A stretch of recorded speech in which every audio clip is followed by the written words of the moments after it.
नोरमा group, जो सोचता है वो करता है। आपके अपने सपनों का आशियाना।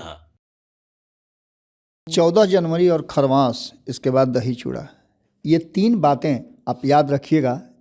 आगे हम इस पर विश्लेषण करेंगे, लेकिन आपको बता दें कि अभी अभी 24 घंटे के अंदर में बिहार की राजनीति में बड़ा ट्विस्ट सामने आया है। कल ही आपने देखा कि राजनीतिक हलचल बढ़ी हुई थी। एक तरफ नीतीश कुमार के दिए गए बयान, तो दूसरी तरफ लालू प्रसाद का वो फैसला, जिस फैसले ने सारे अधिकार एक बार फिर से तेजस्वी यादव को दे दिए। तो दूसरी तरफ राहुल गांधी जो पटना आए थे और कहा यह जा रहा था कि वो फरिया लेंगे इस बार कांग्रेस का रास्ता अलग हो जाएगा। लेकिन अचानक शाम होते होते सारा सियासी समीकरण बदल गया और पशुपति कुमार पारस के साथ साथ जो लगातार चर्चाएं चल रही थी कि एक नए स्वरूप में नजर आएगा महागठबंधन, उसकी शुरुआत हो चुकी है। जिस इंडिया गठबंधन को समाप्त बताया जा रहा था कई दलों के द्वारा, यहाँ तक कि तेजस्वी यादव ने भी इसे बताया था कि लोकसभा चुनाव तक के लिए ही था, वो इंडिया गठबंधन अब और मजबूत हो गया है। और राहुल गांधी ने ये कह करके सभी बातों पे विराम लगा दिया है कि इंडिया गठबंधन के तहत ही बिहार में होने वाले चुनाव लड़ा जाएगा। इसके बाद से सरगर्मी बढ़ गई और सरगर्मी इतनी बढ़ी कि राहुल गांधी शाम होते होते तक बिना किसी खास कार्यक्रम के अचानक से लालू प्रसाद के यानी राबड़ी देवी के सरकारी आवास पहुंच जाते हैं। वहां जाने के बाद क्या बात होती है ये तो बाहर निकल के नहीं आई, लेकिन माहौल जिस तरह का था उससे साफ कर दिया कि कहीं ना कहीं बातचीत हो गई है। तेजस्वी यादव से राहुल गांधी की मुलाकात मौर्या होटल के कॉरिडोर में हुई और वहीं से सारा माहौल बदलता चला गया। अब इस पूरी कहानी का एक और पटाक्षेप हुआ है कि 24 घंटे के बाद पशुपति कुमार पारस हाजिरी लगाने के लिए पहुंचे हैं लालू आवास। पूर्व केंद्रीय मंत्री पशुपति कुमार पारस और पूर्व सीएम लालू यादव की मुलाकात एक बार फिर चर्चा में है। पशुपति कुमार पारस सुबह सवेरे अपने पुत्र और अपने भतीजे के साथ लालू आवास पहुंचे। लालू आवास पहुंचने के बाद चर्चाएं तो तेज हो ही गई। इसके बाद हम आपको बता दें कि जिस तरह से राहुल गांधी ने बिहार में एक सियासी चर्चा छेड़ दी है कि इंडिया गठबंधन एक बड़ा गठबंधन होगा और यहाँ से नीतीश कुमार सहित भारतीय जनता पार्टी और एनडीए को सत्ता से बेदखल कर देंगे। तो वहीं आपको बता दें कि चिराग पासवान के एक बयान ने भी काफ़ी चर्चा छेड़ रखा है। ये बयान था उनका, नीतीश कुमार और उनकी सरकार के द्वारा जिस तरह से बीपीएससी परीक्षा को लेकर के एक्ट किया जा रहा है, या खास करके बीपीएससी जिस तरह से एक्ट कर रही है उसको लेकर के वो नाराज़गी जाहिर की है। उन्होंने परीक्षा को री एग्ज़ाम कराने का जो मांग चल रहा है उसका समर्थन किया है। तो वहीं परीक्षा में धांधली हुई है इस बात का भी उन्होंने कहीं ना कहीं स्वीकारोक्ति की है और सरकार पर दबाव बढ़ा दिया है। इसके साथ साथ उन्होंने प्रशांत किशोर की बड़ाई भी कर दी है। कल ही हमने संपादक नमन मिश्रा जी के साथ जो खबर किया था उस खबर में ये सारी बातें आपने सुनी भी होंगी और आप बिहार की राजनीति में कई तस्वीरें देख भी रहे होंगे। अभी भी तस्वीर आपके सामने से गुजर रही है और इस तस्वीर में साफ साफ नज़र आ रहा है कि बिहार की सियासत में एक बार फिर से चर्चा छेड़ दिया है पशुपति कुमार पारस ने। कल तक उनके प्रवक्ता बता रहे थे कि वो 243 सीटों पर चुनाव लड़ेंगे, लेकिन आज सुबह सवेरे पूर्व सीएम और राजद सुप्रीमो लालू प्रसाद यादव से मुलाकात करने पहुंचे तो चर्चा फिर से शुरू हो गई। ये मुलाकात लालू यादव के घर पर हुई है। एनडीए से दूरी बढ़ने के बाद पशुपति कुमार पारस की महागठबंधन से नज़दीकियां बढ़ी हैं। ये बातें आपको पता होगा।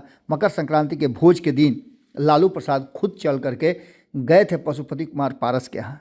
वो तस्वीरें हमने आपको दिखाई थी, हमने माहौल भी दिखाया था और हमने ये भी बताया था कि वहाँ पर लालू प्रसाद और नीतीश कुमार को भी मिलाने की जुगाड़ सेट किए गए थे। लेकिन लालू प्रसाद के जाने के न पहले न बाद में नीतीश कुमार ने पशुपति कुमार पारस को इग्नोर किया एक तरह से। इस मुलाकात पर राष्ट्रीय जनता दल के जो सांसद हैं और तेजस्वी यादव के बहुत करीबी हैं संजय यादव, उनका बयान सामने आया और संजय यादव ने कहा कि पशुपति कुमार पारस और प्रिंस पासवान के साथ लालू यादव की मुलाकात हुई है। दरअसल लालू यादव उनके घर मिलने गए थे। आज पशुपति कुमार पारस एक शिष्टाचार मुलाकात करने के लिए पहुंचे थे, ये आभार जताने के लिए कि इस अवस्था और उम्र के बावजूद आप हमारे यहाँ आए, इसके लिए आपको बहुत बहुत धन्यवाद।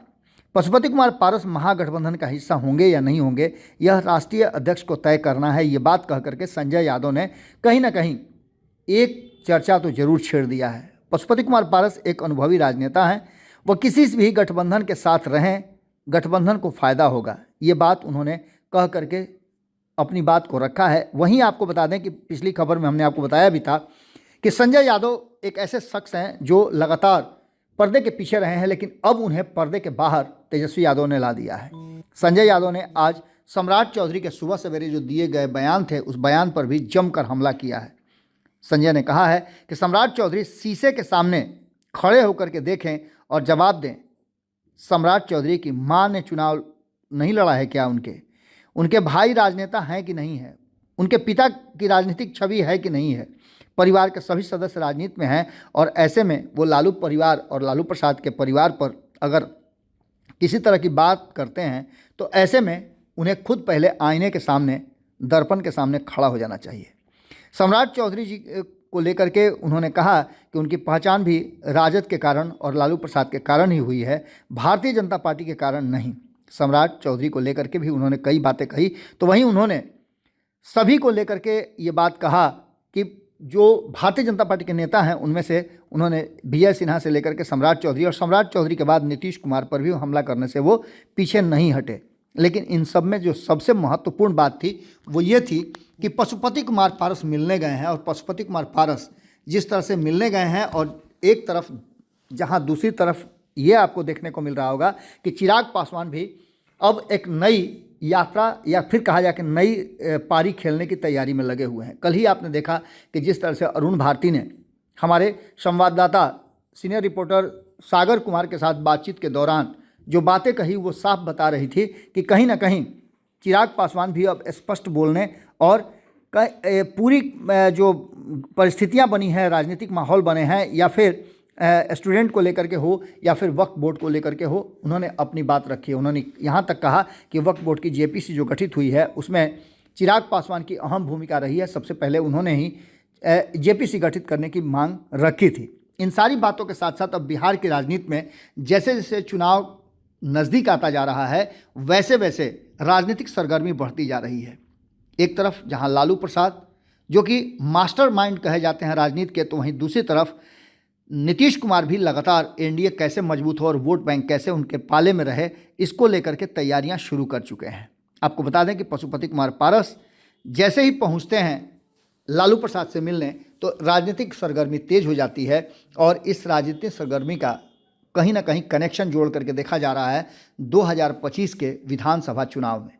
विधानसभा चुनाव से पहले लोकसभा चुनाव जो हुए थे उसमें पशुपति कुमार पारस नामांकन के अंतिम दिन तक इंतजार करते रह गए कि उन्हें कुछ भी मिल जाए, लेकिन इंडिया गठबंधन की तरफ वो गए नहीं। और एनडीए गठबंधन, हालांकि उस समय भी उन्होंने दबाव जरूर बनाया था कि वो इंडिया गठबंधन की तरफ जा सकते हैं, लेकिन आपको बता दें कि उस समय तेजस्वी यादव ने भी उनको तवज्जो नहीं दिया था, क्योंकि जानते थे तेजस्वी यादव कि तब उनके प्रभाव में किसी तरह की कोई बात नहीं है।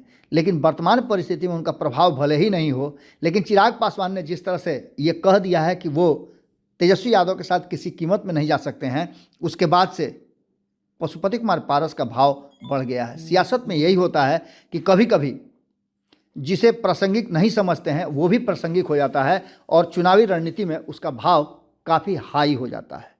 अब देखना दिलचस्प होगा कि पशुपति कुमार पारस और लालू प्रसाद की इस मुलाकात के बाद क्या विधिवत एंट्री होती है और जो डिमांड पशुपति कुमार पारस एनडीए में कर रहे थे उसका इंडिया गठबंधन में पूर्ति होता है। क्या होगा ये तो आने वाला वक्त बताएगा, लेकिन हलचल बिहार में राजनीतिक बढ़ गई है। जुड़े रहिए भारत लाइव के साथ। हमारी नज़र हर छोटी बड़ी खबर पर है, आपकी नज़र भारत लाइव पे होनी चाहिए। बहुत बहुत धन्यवाद। आपके सपनों को हमने सजाया है, ई होम्स पैनोरामा को हमने बनाया है। ई होम्स मेरा एक सपना था जिस पे मैं पिछले 4 साल से काम कर रहा था। हमने जो बनाया है वो सबने है माना। ई होम्स पैनोरामा में हो आपका भी आशियाना। और फाइनली हमने 2021 में इस प्रोजेक्ट को लॉन्च किया। बहुत लोग अप्रिशिएट कर रहे हैं कि पूर्णिया जैसे शहर में, बिहार के, एक तो बिहार की बात करें उसमें भी पूर्णिया जैसे छोटे जगह में इस तरह का लाइफस्टाइल देना, ये सुन के हम लोगों को बहुत अच्छा लगता है। ई होम्स में हमने कुछ और भी किया है, जैसे हम जिस जगह में रह रहे हैं हमारे फैमिली सिक्योर हो, उनको सिक्योरिटी का ध्यान में रखा है। आपकी सुविधा और सुरक्षा आपके लिए खास है। ये आपका विश्वास है। इसमें आर्टिफिशियल इंटेलिजेंस का 7 लेयर सिक्योरिटी का हमने इस्तेमाल किया है। लस ग्रीन कैंपस को बनाया है। यदि हमारा बाउंड्री वाल है तो वो वर्टिकल गार्डन है। ये जितने भी फैसिलिटी होता है एक इंटरनेशनल टाउनशिप में ई होम्स है, ये हम लोग विश्वास नहीं कर पा रहे हैं। जो भी हमारे मित्र दोस्त या जो भी हमारे बाहर के बाहर आते हैं तो हम लोगों को बहुत अच्छा सुनने को मिलता है और बहुत अच्छा क्रेडिट मिल रहा है। वो सारा हमने सिर्फ एक बिल्डिंग नहीं बनाया, हमने एक बहुत अच्छा लाइफस्टाइल दिया ई होम्स में, और मेरा एक सपना था जिसको मैं आज फुलफिल होते हुए देख पा रहा हूँ। ये आपका आवास है। ई होम्स पैनोरामा में अब आपका निवास है। E homes Panorama, luxurious lifestyle redefined. Panorama group, जो सोचता है वो करता है। अगर ये वीडियो पसंद आई और वह बिहार के राजनीति और बिहारियत से सरोकार रखेनी तो सब्सक्राइब बटन दबा के चैनल के सब्सक्राइब कर ली। ओजे एगो घंटी बा, ओकरा बटन दबा देला से कुल सटीक और मारक खबर रुआ मुफ्त में मिल जाई। अगर रुआ पत्रकारिता के हमनी के नया प्रयोग में सहयोग कर चाहतानी तो ज्वाइन बटन दबा दी। पेटीएम नंबर नोट कर ली 9386 816